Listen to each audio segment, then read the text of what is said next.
सभी दर्शकों। तो ये वीडियो हम लोग बना रहे हैं, आप असित सी मेहता म्यूचुअल बल्कि पीएमएस और एआईएफ का काम करती है, तो अल्टरनेटिव इन्वेस्टमेंट फंड्स के इंटरमीडियरीज हैं असित सी मेहता। 1982 से ये इन सब बिजनेसेस में हैं। और हमारे साथ देबू भाई हैं जो देवाचार्य भट्टाचार्य जी, और आप जो है भट्टाचार्य लिखते हैं, चटर्जी लिखते हैं। आप जो है एडवाइजर खोज कंपनी में हैं, और वो एक सॉफ्टवेयर है और प्लेटफॉर्म है जो लोगों को फायदा कर सकता है। आप शैलेंद्र साहू जी हैं, आप डिस्ट्रीब्यूटर हैं, आपका भी ऊपर ऑफिस है। तो बाकी विजय भाई अपने मित्र हैं, और मोनू साहब तो अपने साहब भाई हैं। तो हम लोग लेट अस स्टार्ट इट। तो आप हमको बताइए, मैं सोचा कि आपसे सुनेंगे ही सुनेंगे, लर्निंग हो जाएगी, प्लस साथ में एक वीडियो बना दें। तो ये खोलूं क्या इसको? जी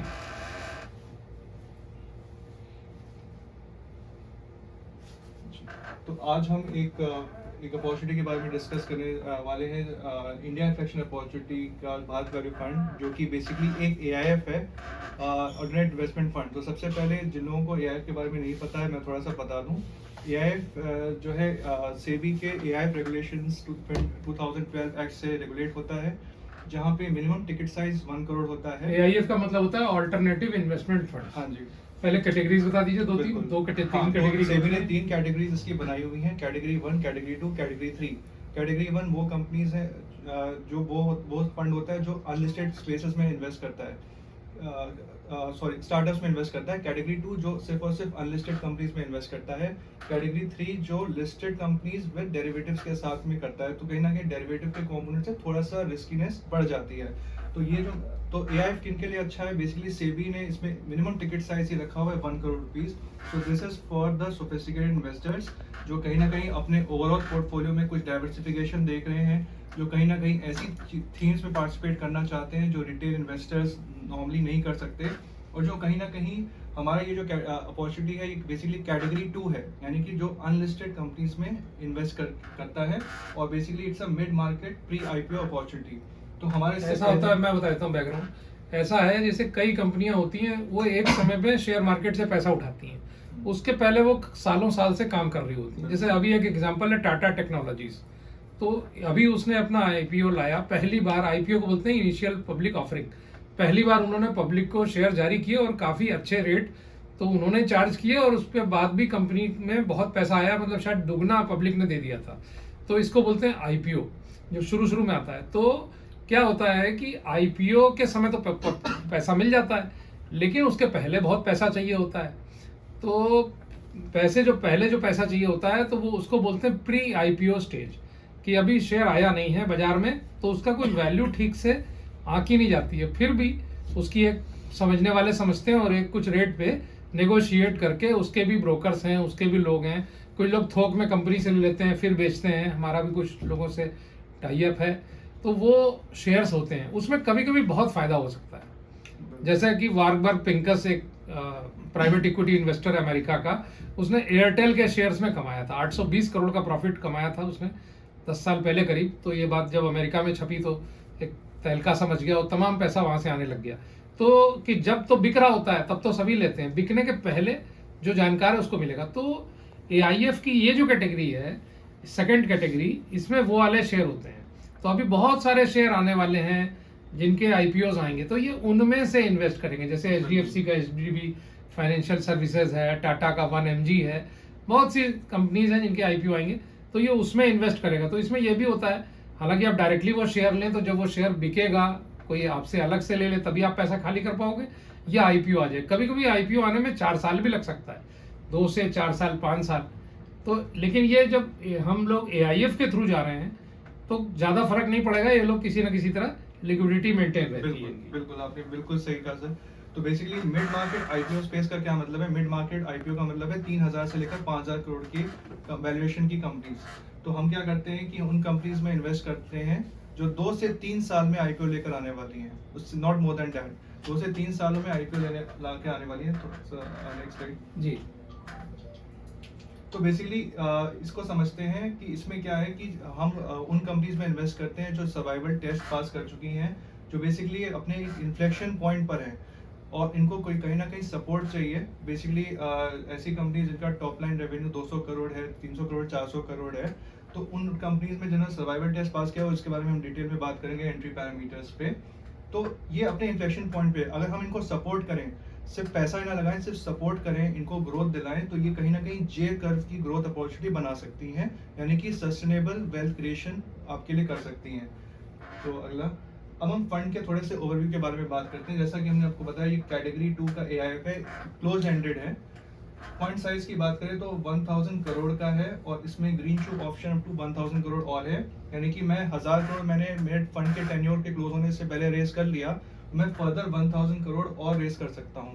इसका टर्म है 5 years from the first close plus 2 years. जैसे हमने आपको बताया कि हम 2 से 3 साल में IPO ले आएंगे, तो कभी कभी ऐसा हो सकता है कि थोड़ा सा कुछ रिसेशन आ जाए, कोई दिक्कत आ जाए, तो उसमें हमने एक बफर लेकर चल रहे हैं 2 साल का, तो 5 इयर्स प्लस 2 इयर्स। नॉर्मली आपको एज ए इन्वेस्टर आपका जो पैसा है वो आपको 5 सालों में मिल जाएगा, क्योंकि 2-3 साल में ही IPO आ जाता है।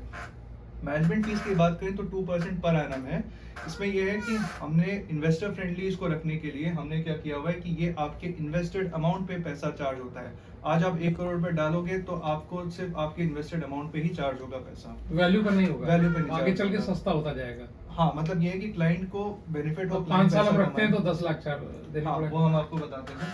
सेटअप फीस वेव्ड ऑफ है, जो कि कहीं ना कहीं जब भी आप AIFs में इन्वेस्ट करते हो तो सेटअप फीस वगैरह भी होती है। फंड मैनेजमेंट चार्जेस मिला मिलू के 4-4.5% का क्लाइंट्स को फीस लग जाती है। यहाँ पे हम सिर्फ 2% ही चार्ज कर रहे हैं। दूसरा है हर्डल रेट 10% एक्स IRR। इसका मतलब ये है कि जो टोटल जो गेन है, अगर वो 161% प्लस हुआ, तब मैं आपसे जो है 20% की प्रॉफिट शेयरिंग चार्ज करूंगा। मतलब 1 करोड़ आपका 1 करोड़ 61 लाख प्लस होना चाहिए एक साल में।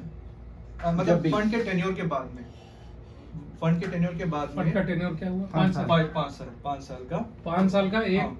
5 साल बाद 1 कम से कम। करोड़ का 1 करोड़ 61 लाख हो जाए से ज्यादा होना चाहिए, ज्यादा तब हो मैं जाए। आपसे जो है Profit 20% की प्रॉफिट शेयरिंग चार्ज करूंगा। किस्त पे। जैसे 1 करोड़ का मान लिया 1 1 करोड़ करोड़ 70 लाख हो गया। 61 लाख, जैसे 62 लाख है लेट्स सपोज प्रॉफिट, तो 62 लाख का 20% प्रॉफिट शेयर होता है। अच्छा, 61 के ऊपर तो हाँ। 62 लाख का। 62 लाख पे तो 12 लाख 20% करीब profit आपका share, हो हाँ, जाएगा। बिल्कुल। तो वो प्रॉफिट शेयर होता है, वो भी फंड के पूरे टेन्योर के 5 बाद। साल में 60% नहीं, रखना हम तो- आपको बता रहे हैं। एक मैं एग्जांपल बता रहा हूँ कि ये जो लिखा हुआ है ना हर्डल रेट, इसका ये मतलब है, तब वो फीस चार्ज होगी। यानी profit sharing model. Profit sharing model भी है इसमें। ऑडिटर इसका डेलॉइट है। तो अगर आप देखो इससे ये पहले ऑडिटर डेलॉयट है। हाँ। ऑडिटर के बारे में बता दूं, डेलॉयट जो बिग 4 अमेरिका के जो बड़े ऑडिटर्स हैं उनमें से एक है, जो बड़ी 4-5 कंपनियां, और ये वही डेलॉयट कंपनी है जिसने कि अडानी एंटरप्राइजेस वगैरह का, अडानी की कंपनियों का ऑडिट करने से मना कर दिया था। उन्होंने देखा कि उसमें उनको गड़बड़ी दिखाई पड़ी तो उन्होंने काम नहीं करेंगे। तो जब ऑडिटर कोई कंपनी छोड़ देता है तो वो बड़ी बात होती है, और बाद में सिद्ध भी हुआ है। उसने भी बोला, हिडनबर्ग ने भी बोला, और तो आज तक उतना तो नहीं क्लियर है, लेकिन फिर भी कुछ ना कुछ तो था ही। तो डेलॉयट इस मामले में सही है, तो ऑडिटर भी अपना सही है जी। तो अब हम बात करते हैं हमारे इससे पिछला जो फंड था, इंडिया इन्फ्लेशन अपॉर्चुनिटी फंड, जो कि 500 करोड़ का फंड था, जो कि फुली सब्सक्राइब हो गया था। तो स्ट्रेटजी वही है, स्ट्रेटजी सेम है। हमने उसके सक्सेस को देखते हुए सेकंड सीरीज लॉन्च की भारत वैल्यू फंड की। तो उसका अगर आप देखें तो with in first 14 months of the close उसका NAV ऑलरेडी 1.7x हो चुका है। मतलब 1 करोड़ के 1 करोड़ 70 लाख हो गए। 70 लाख 14 ही महीने में हो गए। 14 महीने में हो गए। अब मैं बताता हूँ हम वेल्थ क्रिएशन कैसे करते हैं। तो हम सिर्फ एज अ पेंटोमैथ ग्रुप का ये IPO है, तो हर फंड की एक अपनी कोर कॉम्पिटेंसी होती है। हमारी कोर कॉम्पिटेंसी क्या है कि हमें अच्छे IPOs करने आते हैं और उनसे राइट टाइम पे एग्जिट करना आता है। उसी स्ट्रैटेजी के बेसिस पे हम लोग ने ये अपना ये AIF लॉन्च किया। अब हम लोग करते क्या है कि जैसे कि हम 1000 करोड़ के नीचे की कंपनी को पकड़ते हैं और उनको 3000-4000 करोड़ के कम से कम वैल्यूएशन पर लेकर जाते हैं 5000 करोड़ के। तो नॉर्मली जो हमने स्वीट स्पॉट जो आइडेंटिफाई किया IPO का, वो 3000 से 5000 करोड़ का किया। अगर आप देखो तो लास्ट 5 इयर्स के सिनेरियो में इंडिया में ऐसे कितने IPOs हैं जो 5000 करोड़ के ऊपर है? Answer is 5। बट 5000 करोड़ के नीचे कितने के IPOs आए? Answer is 250। इसका मतलब जो मिड मार्केट IPO स्पेस है उसमें काफ़ी अच्छी ग्रोथ की अपॉर्चुनिटी होती है। तो हम क्या करते हैं, हम पैसा भी इन्वेस्ट करते हैं उन कंपनीज में जिन्होंने सर्वाइवल टेस्ट पास कर रखा हो। उनमें सिर्फ पैसा नहीं लगाते, उनको सपोर्ट करते हैं। हम उनमें बिजनेस, रियल टाइम बिजनेस का ग्रोथ देते हैं। हम एग्जांपल भी बताएंगे कैसे बिजनेस ग्रो करते हैं। उसके बाद उसकी वैल्यूएशन अनलॉक करवाते हैं, उसके जैसे वैल्यू ये बढ़वाते कह रहे हैं। हैं, और जैसे यहाँ पे funding- आप कह रहे हो एक्टिव ओनरशिप एक्टिव ओनरशिप वो अप्रोच। तो करते हैं, कोई भी जो हाँ। बड़ा इन्वेस्टर उसमें बड़ा स्टेक Exactly. लेता है तो वो चाहता है कंपनी बढ़े, हाँ। तो बोर्ड में भी बैठ सकता है। बिल्कुल। हम्म। तो जो कंपनीज प्रेफरेबली 3 साल में आईपीओ लेकर आ सकें, और इस फंड की सबसे बड़ी यूएसपी ये है कि इसमें एग्जिट गारंटीड है डे 1 से, और एग्जिट डिफाइंड है, वो भी हम बात करेंगे कैसे एग्जिट गारंटीड है। एग्जिट गारंटी डे 1 से, Day एक one दिन से। बाद निकालना चाहे निकाल ले। मतलब निकाल सकते हैं। बेसिकली क्या होता है, नॉर्मली जो एआईएफ इंडस्ट्री है उसमें अगर आप देखोगे तो 7 इयर्स प्लस एक्सटेंशन रहता है। मतलब बेसिकली ये डिफाइन नहीं होता कि कब एग्जिट करना है। अगर आपका पैसा लॉक हो गया तो उसमें एआईएफ में कभी कभी वो फिर आपको पैसा निकालने नहीं देते, बट हमारा क्लियर है, हमने लिखने के लिए 5 साल बोला है, बट इसमें क्या है कि टुकड़ों टुकड़ों में आपको इन्वेस्टमेंट करना है। 1 करोड़ आपको एक साथ नहीं देने, टुकड़ों टुकड़ों में पैसा इन्वेस्ट करिए, टुकड़ों टुकड़ों में जैसे जैसे आईपीओ आता जाएगा कंपनीज का वैसे वैसे लेकर जाइए। तो 2 से 3 साल में जो कंपनीज आईपीओ लाने वाली है, 12 से 13 कंपनीज इन्वेस्टिंग कंपनीज हम इस फंड में रखने वाले हैं, ठीक है। तो इस तरीके से हम ग्रोथ करते हैं। तो बेसिकली अब आगे आइए। तो ये आपको बेसिकली एक स्लाइड समझाएगा। तो फंड अपना भी पैसा लगाता है। तो जो अगर आप देखो जो ऑरेंज जो सबसे सेकंड एंट्री पॉइंट है, क्या होता है कि हम आपके एज एन इन्वेस्टर आपको उस पर्टिकुलर कंपनी में सबसे पहले एंट्री पॉइंट दिला रहे हैं प्रमोटर के बाद। बेसिकली अब हमारे एंट्री पैरामीटर्स क्या होते हैं कंपनीज का वो समझिए। हम उन कंपनीज में इन्वेस्ट करते हैं जिन्होंने सर्वाइवल टेस्ट पास कर रखा हो। सर्वाइवल टेस्ट का मतलब ये हो गया थोड़े दिन चल चुकी हो, सफल हो गई हो, 10-15 साल चल चुकी हाँ हो, 10-15 साल चल चुकी हो। 200 करोड़ प्लस का टॉप लाइन रेवेन्यू हो कम से कम, मतलब इतना आता हाँ हो जी। पूरे बिक्री से बिल्कुल। बेच के, पैट और प्रॉफिट भी हो, प्रॉफिट आफ्टर टैक्स हो। एग्जैक्टली, ठीक और ठाक पैट पॉजिटिव हो, सारे के सारे ईयर्स में पैट पॉजिटिव हो, तभी मैं डीआरएचपी आईपीओ के लिए फाइल कर सकता हूँ। पैट पॉजिटिव हो तो ये सारी की सारी जो है चीजें रहती हैं, और प्रमोटर का जो मिनिमम स्टेक है 90% होना चाहिए। अच्छा, क्योंकि जिस कंपनी का प्रमोटर का 90% स्टेक होता है तो मैं उससे कहीं ना कहीं, अगर वो बोलता है मैं आईपीओ नहीं ला पाऊंगा, वो हम उससे बार्गेन कर सकते हैं। तो हम बाद में उस पर आएंगे। तो अब दूसरी बात, हम कौन सी कंपनीज अवॉइड करते हैं। हम उन कंपनीज को अवॉइड करते हैं जिनके प्रमोटर्स के मल्टीपल बिजनेस वेंचर्स हों, पेट्रोकेमिकल्स में भी ऑपरेट कर रहे हैं, टेक्सटाइल में भी ऑपरेट कर रहे हैं, हम उनको बिल्कुल इग्नोर कर देते हैं। दूसरी बात ये कि एक पर्टिकुलर बिजनेस में भी जो मल्टीपल रेवेन्यू स्ट्रीम्स वगैरह पे काम कर रहे हैं उनको इग्नोर कर देते हैं। जिन प्रमोटर्स की सक्सेशन प्लानिंग नहीं है उनको इग्नोर कर देते हैं। जो कंपनीज इन्वायरमेंटली और सोशली रिस्पॉन्सिबल नहीं है, और जो companies animal killing, betting, gambling उन सब में ऑपरेट कर रही हैं, हम उनको भी इग्नोर कर देते हैं, ठीक है। अब मैंने इन्वेस्टी कंपनी आइडेंटिफाई कर ली, ये हो गया उसके बाद मैं उनकी फाइनेंशियल चेक करता हूँ, बैलेंस शीट चेक करता हूँ कि मैं इसका आईपीओ ला सकता हूँ कि नहीं 2 से 3 साल में। तभी मैं उसको अपनी इन्वेस्टिंग कंपनी बनाता हूँ। और मैं इन्वेस्टर को सेकंड और मैक्सिमम से मैक्सिमम जब हम एज अ फंड इन्वेस्ट करते हैं तो हम ये मेक श्योर करते हैं हम या तो सेकंड इन्वेस्टर होने चाहिए या तो थर्ड इन्वेस्टर होने चाहिए। इसका आपको रीजन बताता हूँ। आप ये ग्राफ देख रहे हो, दाम धीरे धीरे बढ़ता जाता है। हाँ बिल्कुल। क्या होता है कि हम बिजनेस में स्टार्टिंग लेवल से इन्वेस्ट कर रहे हैं, उसके बाद हम उसका पैट बढ़ा रहे हैं, उसका वैल्यूएशन बढ़ा रहे हैं। हम कैसे बढ़ाते हैं, हम सिर्फ पैसे नहीं लगाते, हम उनको रियल टाइम सपोर्ट देते हैं, फाइनेंशियल एडवाइजरी का, स्टेक होल्डर कम्युनिकेशन का। हम उनको बिजनेस करना नहीं सिखाते, but as a private equity मैं उनको बताता हूँ कि आपको क्या क्या करना चाहिए। Board of directors observer position, हम अपना एक ऑब्जर्वर पर्सन उनके बोर्ड में बैठा देते हैं। एआई और एमएल का हम लोग सपोर्ट भी देते हैं उनको। बेसिकली पैंटोमैथ ग्रुप की काफ़ी सारी सब्सिडरी कंपनीज हैं, लीड जेन करके है, को जेन करके है। तो ये लोग कहीं ना कहीं जो टेक्नोलॉजी जो स्टार्टअप्स आते हैं उनको इंक्यूबेट कर देते हैं इनमें, इन हमारी इन्वेस्टी कंपनीज में। वैल्यू इंजीनियरिंग हो गया और अकाउंटिंग प्रिंसिपल्स, ठीक है। तो ये हो गया। अब हम बेसिकली इस पर्टिकुलर फंड में आपके लिए काफ़ी अच्छी अपॉर्चुनिटी है कि अगर आप इन्वेस्ट करते हो तो आपका पैसा 3 to 4 टाइम्स हो सकता है। अब मैं बताता हूँ कैसे। सबसे पहले तो जो कंपनी मैंने आइडेंटिफाई की है वो जिस पर्टिकुलर सेक्टर या जिस पर्टिकुलर एरिया में ऑपरेट कर रही है उसका एक तो वैल्यूएशन होता है किसी भी कंपनी का, एक वैल्यूएशन प्रिंसिपल के बेसिस पर, अनलिस्टेड कंपनीज के वैल्यूएशन क्राइटेरिया पे उसका। जैसे कि अगर मान लीजिए मैंने लॉजिस्टिक्स आइडेंटिफाई किया, लेट सपोज कोई कंपनी में, तो जो लिस्टेड कंपनी जो ऑपरेट कर रही है मार्केट में सेम साइज की, सेम ऑपरेशन की, उसका अगर मान लीजिए 15 के पीई पे अवेलेबल है तो मैं उसको आधे पी पे खरीदने की कोशिश करता हूँ, ठीक है। तो 2x तो मैंने यहाँ कर दिया। उसके बाद मैं उस कंपनी में पैट भी बढ़ाता हूँ, ग्रोथ भी करता हूँ, खुद एक्टिव इंटरेस्ट लेकर के उसमें- रियल टाइम बेसिस पे ग्रोथ देता हूँ। तो अगर मैंने पैट 50 करोड़ है, कम से कम कंपनीज का पैट 50 करोड़ होना चाहिए जिन हम कंपनीज में इन्वेस्ट करते हैं। Profit after tax is PAT profit after tax, particular year जी में बिल्कुल। तो अगर मैंने 50 करोड़ को 150 करोड़ कर दिया तो 3x यहाँ हो गया। 3 गुना। हाँ, तो 2x into 3x makes it 6x। तो हमारी जो 11-12 इन्वेस्टिंग कंपनीज रहेंगी हमारे आईपीओ के बेसिस पर, किसी में 2x की भी ग्रोथ आएगी, किसी में 3x की आएगी, किसी में 5x की आएगी, इसमें 12x की भी आ सकती है। इसलिए हम लोग ने एक एस्टिमेट लेके बोला है कि इसमें काफ़ी अच्छा चांस है अगर आईपीओ सबके आए तो 3 to 4 टाइम्स आपका पैसा ग्रो कर सकता है in the period of 5 years horizon. अब हम बात करते हैं, अब इसका देखिए कारण है, ग्रोथ हो रही है। जब ग्रोथ होती है, बिजनेस ग्रो करता है तो और इन्वेस्टर्स आते हैं। हम छोटे इन्वेस्टर्स को इसे इंजेक्ट नहीं करते, बड़े बड़े इन्वेस्टर्स को इंजेक्ट करते हैं, उनको एक पर्टिकुलर स्टेक देते हैं, फिर वैल्यूएशन बढ़ती है उन कंपनीज की। अब देखिए यहाँ से ग्रो हो रही है वैल्यूएशन, आईपीओ का वैल्यूएशन आ गया, ठीक है। अभी रिटेल इन्वेस्टर, इतना इन्वेस्टर, आईपीओ जब लिस्ट होता है तो मारा जाता है, असली गेम यहाँ पे हो जाता है। तो मैं आपको एज ए इन्वेस्टर यहाँ पे एंट्री दिला रहा हूँ, आईपीओ के वैल्यूएशन पर लेकर जा रहा हूँ। अभी कोई इंस्टीट्यूशन इन्वेस्टर, अब यहाँ पे इस आईपीओ वैल्यूएशन पे इंस्टीट्यूशन इन्वेस्टर्स भी आ गए, ठीक है। अब आईपीओ आने से पहले यहाँ पे कुछ और इन्वेस्टर्स बड़े बड़े आ गए और हम लोग क्या करते हैं, कंपनी को वैल्यूएशन गेयर्स दिलाकर सीधे सीधे एग्जिट मार देते हैं।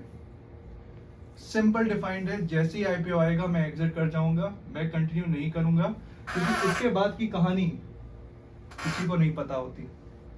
तो मेरी एग्जिट स्ट्रेटेजी डे 1 से डिफाइंड है। तो इसलिए ये होराइजन है 5 कितने years, दिनों में, कितने महीनों में? 2 से 3 साल में। मान लिया रेट जब 2 भी से IPO 3 है। साल में एग्जिट कर लेंगे हाँ, 2 से 3 आफ्टर साल। आईपीओ।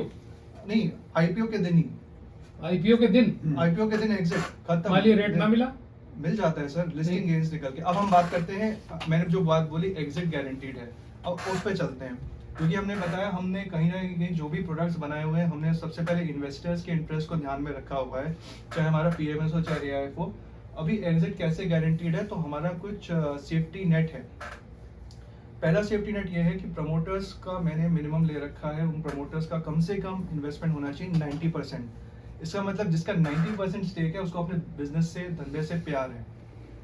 वो कभी नहीं चाहेगा कि मैं जाके उसका, एक तो जब हम उस प्रमोटर के साथ ही एग्रीमेंट करते हैं, जिसको मैं बोलता हूँ भाई तेरा आईपीओ, तुझे आईपीओ लाना पड़ेगा, इन्वेस्ट एग्रीमेंट क्लॉज हम लोग मेंशन कराते हैं कि आपको 2 से 3 साल में आईपीओ लाना है, और उसका भी आईपीओ मैं ही करूंगा, क्योंकि पैंटोमैथ ग्रुप का in house merchant banking license भी है, मतलब उसका आईपीओ भी मैं लेकर तो जा रहा अगर हूं। आपको कंपनी में शुरुआत की स्टेज में ना मिल पाया, पहले दूसरे ग्राहक अपना बन पाए और कंपनी अच्छी है, तो क्या आप उसको नहीं लेंगे, फिर आप उसमें इन्वेस्ट नहीं करेंगे, या वो आपसे नहीं कराना ज्यादा से चाहता? ज्यादा सेकंड या थर्ड इन्वेस्टर होना नहीं तो चाहिए। आपको मर्चेंट बैंकिंग नहीं देना चाहता, तो फिर हम नहीं लेंगे वो उसको, इशू को, नहीं लेंगे। इशूअर्स टू द इशू, वो क्या बोलते हैं, वो सब नहीं करना चाहता। तो फिर हम नहीं लेंगे उसको। अच्छा, मतलब आप सारा थोड़ा होल्ड रखना हमने चाहते होल्ड रखा है, तभी हमने बेसिकली हम प्रमोटर को हैं। business आपने करना पीछे नहीं कुछ सिखाते। एग्जांपल्स बताइए 2-4 कंपनियों के नाम। बिल्कुल, एक आपने बहुत अच्छा सवाल पूछा। सिल्वर कंज्यूमर इलेक्ट्रिकल्स एक सबसे बड़ा एग्जांपल है। अब हम बताते हैं इसमें हमने बिजनेस को ग्रो कैसे किया। इनका पहले साल जो है 30 करोड़ रुपए का इनका रेवेन्यू था, दूसरे साल इनका 80 करोड़ हो गया, तीसरे साल इनका 150 करोड़ हो गया, चौथे साल, मतलब आज जो करंट जो रेवेन्यू प्रोजेक्शन है उनका 700 करोड़ है सिल्वर कंज्यूमर इलेक्ट्रिकल्स का। और ये हमने उनको रियल टाइम ग्रोथ कैसे दिलाई, अब हम बताते हैं। सिल्वर कंज्यूमर इलेक्ट्रिकल जो है राजकोट बेस्ड गुजरात कंपनी है। सॉरी। तो वो पाइप्स के बिजनेस में है, पाइप्स बिजनेस में 40 इयर्स से मैन्युफैक्चरिंग में है, और उनके 300 फ्रेंचाइजीज हैं, 300 पार्टनर्स हैं जिनसे डिस्ट्रीब्यूट होता है। हमने एज अ कंपनी उनको एक स्ट्रेटजी बताई, आप एक काम करो, आपके ऑलरेडी 300 पार्टनर्स हैं, यहाँ से आप अपना एक सीलिंग फैंस का एक मैन्युफैक्चरिंग प्लांट लगाइए। तो उन्होंने हमारी स्ट्रेटजी समझ के सीलिंग फैंस का प्लांट लगाया। हमने कहा कि जो आपके डिस्ट्रीब्यूटर्स आपका पाइप बेचे, साथ साथ उसको सीलिंग फैन भी बिकवाओ। बट होता क्या है कि जब आप फैक्ट्री सेटअप करते हो तो खर्चा तो आता है, अभी एकदम से खर्चा निकलता नहीं है। तो हमने क्या किया, इसको सिल्वर कंज्यूमर इलेक्ट्रिकल्स को क्रॉम्पटन एंड ग्रीव्स फैंस की वाइट लेबलिंग ऑर्डर दिलवा दिया। मतलब कि अब वो क्रॉम्पटन एंड ग्रीव्स के फैंस बना के अपनी फैक्ट्री में उसको Crompton का टैग लगा के मार्केट में बेचा, जिसकी वजह से उनकी फैक्ट्री का ऑप्टिमम यूटिलाइजेशन भी स्टार्ट हो गया। साथ साथ उन्होंने अपना भी फैन बेचना स्टार्ट कर दिया। और हमारी एक लीड जेन करके एक कंपनी है पैंटोमैथ ग्रुप की, जो लीड जनरेट करती है, बिजनेस डेवलपमेंट करवाती है। तो उस कंपनी के पास सिर्फ 300 पार्टनर्स थे, आज उसके 1000 पार्टनर्स हो गए। तो जब कंपनी का पैड बढ़ेगा तो नेचुरल सी बात है उनका वैल्यूएशन बढ़ेगा तो और इन्वेस्टर्स आएंगे तो ऑटोमेटिकली उसका प्राइस शेयर का बढ़ जाएगा। तो इस तरीके से रियल टाइम ग्रोथ हम देते हैं। हम कोई सिर्फ बैलेंस शीट्स को ट्वीक करके या वो करके नहीं, रियल टाइम सपोर्ट जो बिजनेसेस को चाहिए ग्रो करने के लिए वो है। अब देख लो बहुत सारी कंपनीज हैं जिनके आईपीओ आए, उसके बाद से पेटीएम का आया, जोमेटो का आया, है ना। तो वो कहीं ना कहीं अनसर्टेनिटी का स्टेज है। मेरे को पता है, मेरे को यहाँ से एग्जिट गेन करके निकल जाना है, और यही मार्केट में स्ट्रेटेजी चलती है। इसलिए एक कहावत है, 99% इन्वेस्टर्स जो है पैसा लूज करते हैं, 1% इन्वेस्टर्स ही मार्केट में गेन करते हैं। किस चीज में? म्यूचुअल फंड में तो ऐसा म्यूचुअल है फंड की बात नहीं कर रहा, Stock एक में। नॉर्मल बात कर रहा हूँ, स्टॉक्स में, स्टॉक मार्केट्स में। स्टॉक मार्केट, शेयर तो मार्केट हम आपको उस जो आईपीओ छोटे पीरियड में कोई करे तो। हाँ, बेसिकली जो आईपीओ का जो सिनेरियो होता है, अदरवाइज तो 99% प्रॉफिट में है। 4 साल 5 साल रही है तो बिल्कुल। 99% प्रॉफिट है। तो इस वाले सिनेरियो में सर, जो आप लोग ने आईपीओस वगैरह अप्लाई किए होंगे तो आपने देखा होगा कि आईपीओस कभी मिलते हैं, कभी नहीं मिलते हैं। चलिए मिल गया तो उसके बाद फिर आप कुछ लोग एग्जिट कर जाते हैं, कुछ लोग कंटिन्यूड रहते हैं, फिर वो सोचता है और बढ़ेगा, फिर नीचे चला जाता है, वहां से फिर रिकवरी होने में टाइम हो जाता है। तो मेरा डे 1 से डिफाइंड है मतलब entry। आपको पहले से पता रहता है। जी, क्योंकि हमने 7000 जो है एज अ कंपनी 11 साल से जो पैंटोमैथ ग्रुप है उसने लास्ट 11 ईयर से 107 आईपीओस किए हैं। अभी 7000 कंपनीज को स्टडी किया, तब मैं जाके 107 आईपीओस को लेकर आया। नहीं, फिर आप तो बोल रहे हो कि आप जिस कंपनी में इन्वेस्ट करते हो आप उसी को सपोर्ट दे देते हो। सपोर्ट देते हैं हम लोग, टेक्निकल सपोर्ट, बिजनेस को बिजनेस सपोर्ट भी देते हैं, टेक्निकल सपोर्ट भी देते हैं। बेसिकली जो उनके बिजनेस में उनको रियल टाइम ग्रोथ, और उनके कितने फ्रेंचाइजी है, ये है वो है, ये कैसे पता चलता है? हम लोग उनके देखिए ये सब जो है कंपनीज जो है उनसे बात करके, मैनेजमेंट से उनकी कुछ फाइनेंशियल से उनको बात करके निकाल तो देते हैं। मतलब इनसाइडर इन्फॉर्मेशन। नहीं, insider क्यों? जैसे नहीं, ये इनसाइडर नहीं है। नहीं। हाँ, देखिए हमने जब पता किया पहले कंपनी का इनसाइड का कंपनी सब बताती है ना। मैं देखिए नहीं, कंपनी- कोई भी कंपनी अपनी इन्वेस्टमेंट कॉल करती है, कंपनियां जैसे लिस्टेड कंपनीज है तो वो अपनी बीच बीच में अपनी कॉल्स करते हैं, अपने प्रेजेंटेशंस देते हैं कि हमारी कंपनी का ये चल रहा है। जो अनलिस्टेड है वो भी देते हैं, वो हम लोग नहीं देखते हैं, तो वो देखते हैं, वो पूछते हैं कितने डिस्ट्रीब्यूटर हैं, 300। बिल्कुल। अब ये बात एक हो गई। अब मान लिया आपने सुन लिया, तो अब आपका मन है, आपके पास 500 करोड़ है लगाने के लिए, तो 30 करोड़ की कंपनी, आप अमेरिका में बैठे उसी पे हैं, लगा देंगे। आप बाहर नहीं, पूरा उसमें नहीं बैठेंगे, आप 20 जगह लगाओगे। आपने अपनी टीम लगा दी समझने के लिए, फिर आपने 4 आदमी भेजे कि इस कंपनी से डील करो, पूरी प्रोफाइल निकाले, डिस्ट्रीब्यूटर कितने हैं तो ये लिख के देंगे मेरे 300 हैं।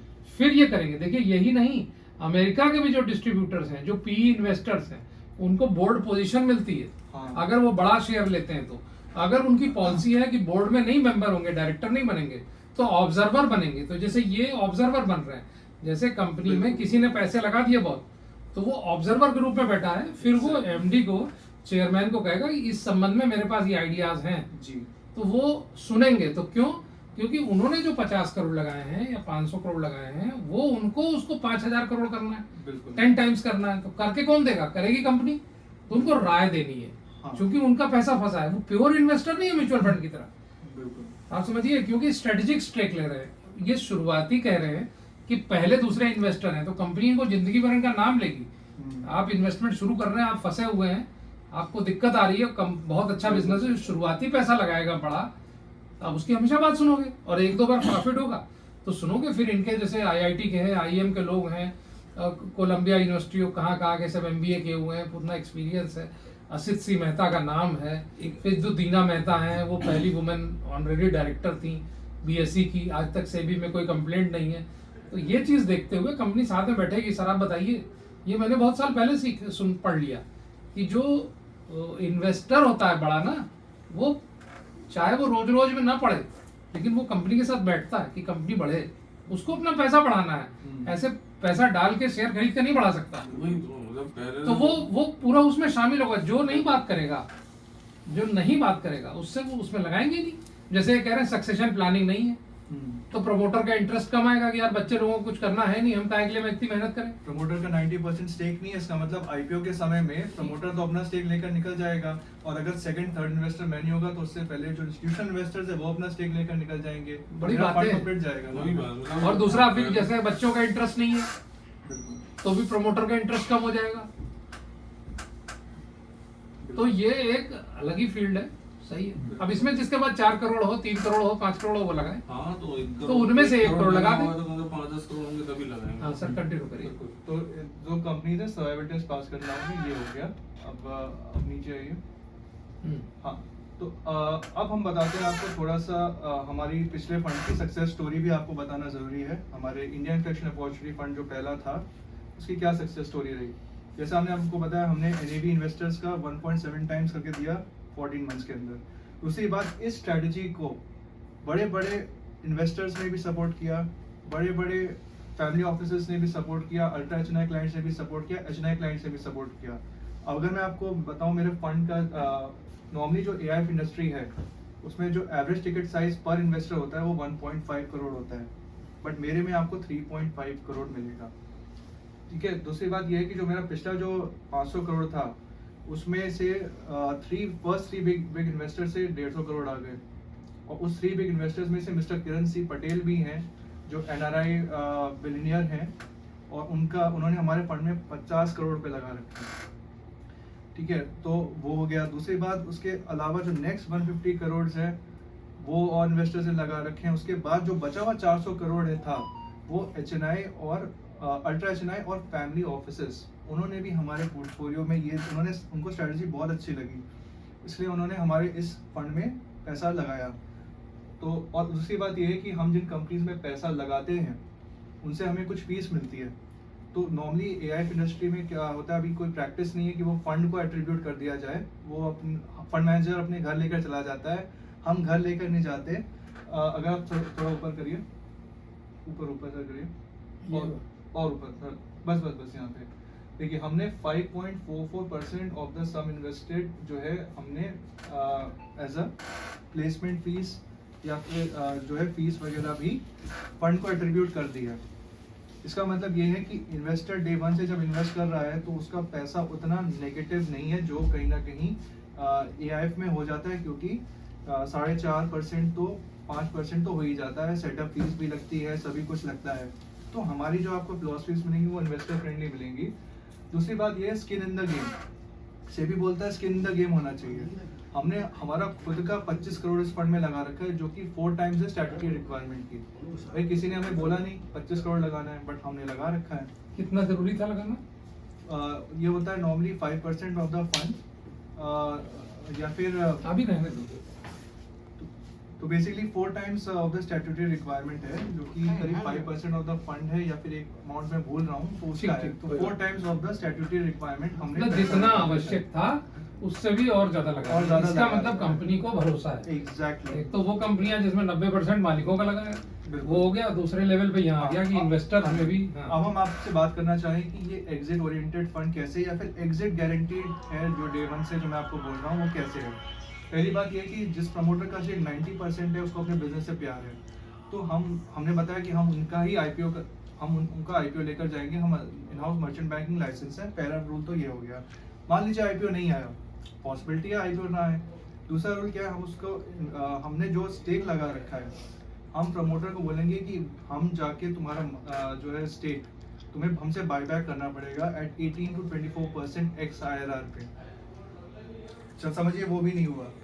तो तीसरा है हम प्रमोटर को बोलेंगे हम आपका स्टेक जाके आपके कॉम्पिटिटर को सेल कर देंगे 18 से 24% के एक्स IRR पे, आपको कोई ऑब्जेक्शन नहीं होना चाहिए।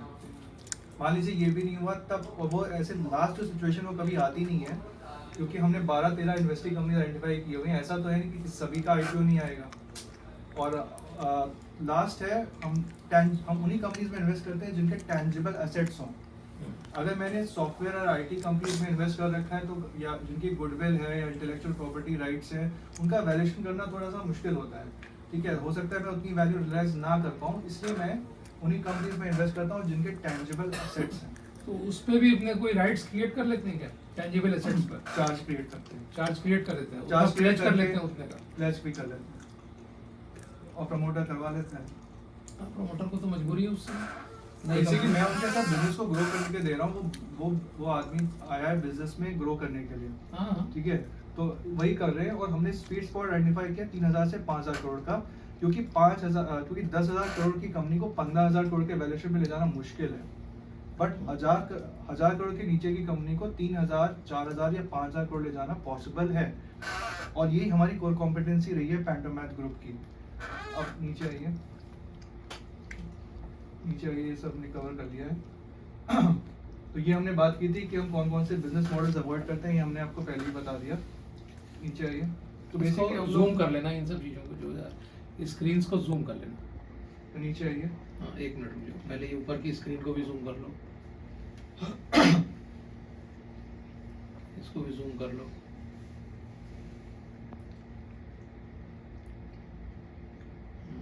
हाँ, तो एक्टिव ओनरशिप अप्रोच, जूम पे ही रख लो ये दो पे। हाँ जी, एक्टिव ओनरशिप अप्रोच का क्या मतलब हुआ कि उसका स्ट्रैटेजी फॉर्मुलेशन हेल्प करना है, उनको उनके मैनेजमेंट में, उनके रिक्रूटमेंट ड्राइव में हेल्प करना, उनको CXOs देना, CTOs देना। बेसिकली हमारे पास टैलेंटेड पूल है जो हम उनके CXO CTO क्या है? CXOs बोले तो CEOs हो गए, और CXOs CTOs हो गए, चीफ टेक्नोलॉजी ऑफिसर्स, मतलब जो थोड़ा सा बड़ा पोस्ट रखते हैं, मैनेजमेंट रिक्रूटमेंट असिस्टेंट देते हैं, बिजनेस डेवलपमेंट हेल्प करते हैं। जैसे हमने आपको सिल्वर कंज्यूमर इलेक्ट्रिकल्स का एग्जांपल दिया, हमने उनके डिस्ट्रीब्यूशन बढ़ाया, एडिशनल फंडिंग और M&A सॉल्यूशंस भी हम करवाते हैं, हाई कॉर्पोरेट गवर्नेंस रखते हैं। Next slide. तो ये है बेसिकली हमारा एग्जिट क्या है, our exit is the entry point for other institutional investors. जब इंस्टीट्यूशनल इन्वेस्टर एंटर करेगा तो आप एग्जैक्टली रिटेल और HNI क्लाइंट्स एंटर करेंगे। मैंने 100 करोड़ की कंपनी का एग्जांपल दे रहा हूँ, 100 करोड़ की वैल्यूएशन कंपनी का मार्केट कैप उसका वैल्यूएशन था, उसको 600-700 करोड़ पे ले जाके मैं एग्जिट कर रहा हूँ। तो जो 700 करोड़ खरीदेगा वो यही इंस्टीट्यूशनल इन्वेस्टर्स या फिर रिटेल या HNI इन्वेस्टर्स होंगे। नेक्स्ट स्लाइड, इसको भी नीचे करिए।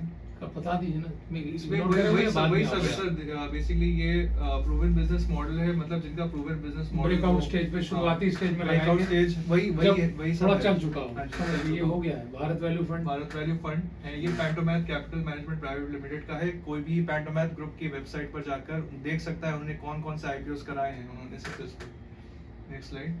हाँ जी, ये है हमारी कॉम्पिटिटिव एडवांटेज।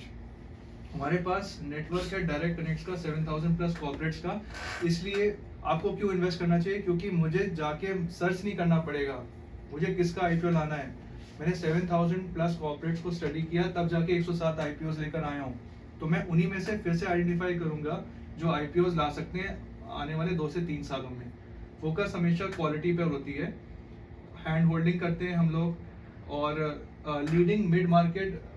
दूसरी बात ये है कि हमारा जो फंड है AIF, ये सोल मिड मार्केट फंड है। मिड मार्केट IPO स्पेस में आपको सिर्फ हमारा AIF मिलेगा। जो दूसरे AIFs होते हैं इंडस्ट्री में, वो कहीं ना कहीं कैटेगरी 1 या फिर स्टार्टअप्स में या फिर कैटेगरी 3 में ऑपरेट कर रहे होते हैं। कैटेगरी 2 में काफ़ी अच्छी ग्रोथ अपॉर्चुनिटी है, इसलिए हमने कैट 2 का AIF लॉन्च कर रखा है। और हमारा जो है as a company global M&A network है 12 प्लस कंट्रीज का। अब ये हमारे कुछ की डिफरेंशिएटर्स हैं। कहीं ना कहीं देखिए, कहीं ना कहीं दूसरी भी कंपनीज हैं, दूसरे भी लोग हैं जिनका AIF प्रोडक्ट है। PMS बाजार पे आप जाओगे आपको कई AIFs मिल जाएंगे, पर हमारे क्या डिफरेंशिएटर है वो हम आपको बताना चाहेंगे। हमारे फंड का होराइजन 5 साल है। हमने 5 साल एक कंजर्वेटिव वे में लिख दिया है, बट कहीं ना कहीं हम तो 2 से 3 साल में IPO ला रहे हैं। हो सकता है क्लाइंट को आपके 2-3 साल में भी पैसा मिल जाए। दूसरों में क्या रहता है, प्री IPO फंड में 7 इयर्स प्लस एक्सटेंशन, मतलब आगे भी वो कंटिन्यू करते हैं। ओनरशिप अप्रोच हमारी एक्टिव है, दूसरों की रहती है सेमी एक्टिव या फिर पैसिव अप्रोच रहती है। Investment entry version promoter stake minimum 90% हो। दूसरे क्या करते हैं, उन कंपनीज में इन्वेस्ट करते हैं ऑलरेडी जहाँ पे वेंचर कैपिटल या फिर PE प्राइवेट इक्विटी इन्वेस्टर बैठा हुआ है। एग्जिट कैपेबिलिटीज हमारी इन हाउस है, क्योंकि हमने इतने सारे IPOs करवाए हैं। दूसरों का क्या है कि वो कहीं ना कहीं अपना एक एक्सटर्नल सपोर्ट पे डिपेंडेंट है। सोर्सिंग 7000 प्लस कॉर्पोरेट करेंट दूसरों का थोड़ा सा लिमिटेड है। ड्राई पाउडर का मतलब समझिए, हमारे में नॉन एग्जिस्टेंट, अभी मैं समझाता हूँ क्या होता है। दूसरे में प्रोबेबिलिटी एग्जिस्ट। अभी किसी को एआईएफ में इन्वेस्ट करना है, सेबी ने क्या बोला है, मिनिमम टिकट साइज होना चाहिए 1 CR का। हमारे में आपको जो है 45% देना है, मतलब बेसिकली एग्रीमेंट साइन होगा जिसमें आपको पहले लेवल पे 45% देना है of the total capital commitment. उसके 6 to 8 मंथ्स में आपसे इंस्टॉलमेंट्स में पैसा कॉल किया जाएगा। Remaining amount will be called इसमें जूम करना पड़ेगा 6 to 8 मंथ्स की इंस्टॉलमेंट्स पे। तो जब एग्जिट होगा, बेसिकली मैंने वही कहा कि आप टुकड़ों टुकड़ों में आइए और टुकड़ों टुकड़ों में पैसा लेकर जाइए। नहीं, ये इसको जरा एक्सप्लेन कर दीजिए। पहली बात तो ये बताइए, लिख के देंगे आप एग्जिट क्या है? हाँ, मुझे 1 साल बाद पैसा चाहिए। नहीं 1 साल के बाद नहीं मिलेगा।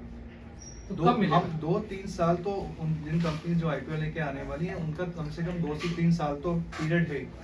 जैसे ही आईपीओ आएगा वैसे ही आपको पैसा मिल जाएगा। इसमें क्या है, म्यूचुअल फंड की तरह नहीं है। इसमें जो हमने मान लीजिए 1 करोड़ लगाया, मैं अभी खाली होता हूँ, जरा एक वीडियो बना रहा हूँ, 5-10 मिनट बैठिए बस। मान लीजिए कि उधर रूम में आ जाइए, भैया बैठो राजेश भाई प्लीज आ जाओ। तो मान लीजिए कि हमने मेरा पैसा लगा 1 करोड़, आप असित सिंह मेहता का ये आईएफ है, तो आपने मेरे डीमैट अकाउंट में 15 शेयर खरीदेंगे, 12 शेयर, यही होता है ना? बिल्कुल बिल्कुल। तो मुझे मेरे डीमैट अकाउंट से वो बिकने की स्थिति होनी चाहिए।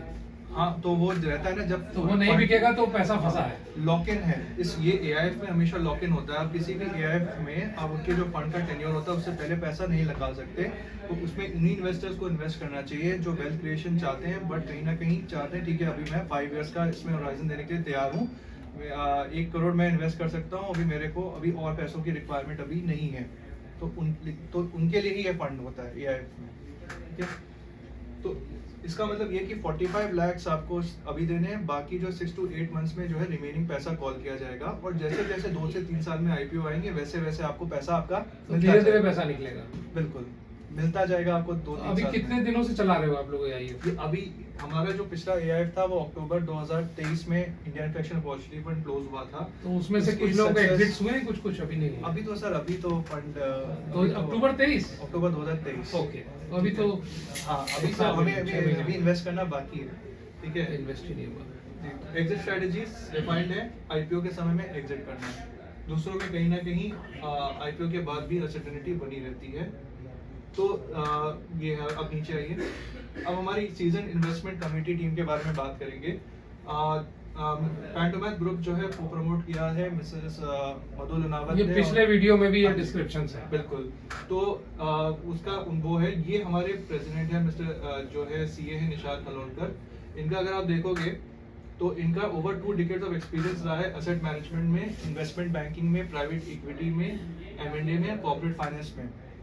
He was an ex-CEO of SP Growth Partners, asset management company जो कि हांगकांग बेस्ड है, जहाँ पे इन्वेस्टमेंट हुआ है ऑस्ट्रेलिया में, श्रीलंका में, फिलीपींस में, थाईलैंड में, इंडोनेशिया में। इनके कुछ नोटेबल प्रोजेक्ट्स थे जैसे कि acquisition, restructuring and exit from a petrochemical plant. Philippines में इन्होंने एग्जिट करवाया, कितने वैल्यू पे? $125 मिलियन पे। और ये जो है जब से ये फंड स्टार्ट हुआ है तब से इसको सिंस इंसेप्शन से मैनेज कर रहे हैं, ठीक है। तो बेसिकली अभी हम पैसा हमने कंपनी आइडेंटिफाई कर लिए पिछले चार्टर्ड अकाउंटेंट ये लिखा है। चार्टर्ड अकाउंटेंट ने। अब ये है मिस्टर प्रसन्न पाठक जो कि मैनेजिंग पार्टनर है। ये भी 2 डिकेड्स ऑफ एक्सपीरियंस लेकर आते हैं फंड मैनेजमेंट में, जो कि mutual fund, insurance, PMS, HNI clients के लिए मैनेज कर रहे थे। Hindustan Lever, Franklin Templeton, UTI, India First Life Insurance, Taurus mutual fund में काम करते हैं। इन्होंने ही was CEO of Taurus mutual fund. अच्छा, Taurus mutual fund head of equity, CIO, fund manager रह चुके हैं ये। बिल्कुल। बीटेक केमिकल्स में, MBA finance from SP Jain, ये तो लीडिंग इंस्टीट्यूट है मैनेजमेंट का। बिल्कुल। तो ये है। तो बेसिकली अगर फिर से पैंटोमैथ ग्रुप के बारे में बात करें तो हमारा प्रूवन एक ट्रैक रिकॉर्ड है फंड रेजिंग का और एग्जिट करवाने का। हम लोग India leading mid market platform है जो कि अर्ली ग्रोथ स्टेज बिजनेसेस को आइडेंटिफाई करते हैं जो कि इन्फ्लेक्शन पॉइंट पे पहुंचे हुए हैं। ग्लोबल प्रेजेंस है, 100+ पीपल ऑन ग्राउंड का ग्लोबल प्रेजेंस पे हमारा बिजनेस चलता है। एंगेज है 7000+ कॉर्पोरेट्स डायरेक्टली। बिजनेसेस में फंड्स भी एडिशनल रेज कराते हैं, उनको हैंड होल्डिंग भी करते हैं, सभी कुछ करते हैं। वेल इक्विप्ड रोबस्ट मैकेनिज्म है एग्जिट का to maximize investor returns backed by strong governance. अब तक हम फंड रेजिंग और एग्जिट आईपीओ कराने में 125 प्लस ट्रांजैक्शंस कराया है हमने। 50 प्लस सीजन टीम है सीएस की, एमबीएस की, लॉयर्स की, सीक्रेट प्रोफेशनल सेक्रेटरियल प्रोफेशनल्स की। 40 प्लस सिटीज कवर किए हुए। बेसिकली हमारा ये जो आईपीओ है टियर 2 टियर 3 सिटीज में जो कंपनीज हमने आपको बताया कि सर्वाइवल टेस्ट पास किया हुआ हो, उन्हीं में हम इन्वेस्ट करते हैं। बेसिकली इनको क्या है, अभी ये इस तरह से ग्रो कर रही हैं, ठीक है, अपने एक इन्फ्लेक्शन पॉइंट पे पहुंच चुकी हैं। आप इनको सपोर्ट दो, जैसे ही जीएसटी में फंस गए हैं, इनको रियल टाइम बिजनेस ग्रोथ दिलाओ तो ये जे कर्व की अपॉर्चुनिटी बनाते हैं, वही हम लोग कर रहे हैं। ये हमारी ये 500 क्लाइंट हो चुके हैं और 7000 क्लाइंट्स बिल्कुल। अब देखिए ये हमारा कुछ नोन काम है, Manorama industries limited, beta drugs limited, creative peripherals, magenta, Softech और आयरिस। ये हमारा कुछ मेजर बड़ा काम रहा है। गवर्नेंस सपोर्ट अगेन डेलॉइट, और जो कस्टोडियन है वो ऑर्बिस फाइनेंशियल है, trustee custodian fund accounting for ऑर्बिस आपने बताया था कि ऑर्बिस हमारा 70-80% हाँ 90% मार्केट शेयर है ऑर्बिस का, पीएमएस में भी और एआईएफ में भी, तो अच्छा इनका मार्केट शेयर है।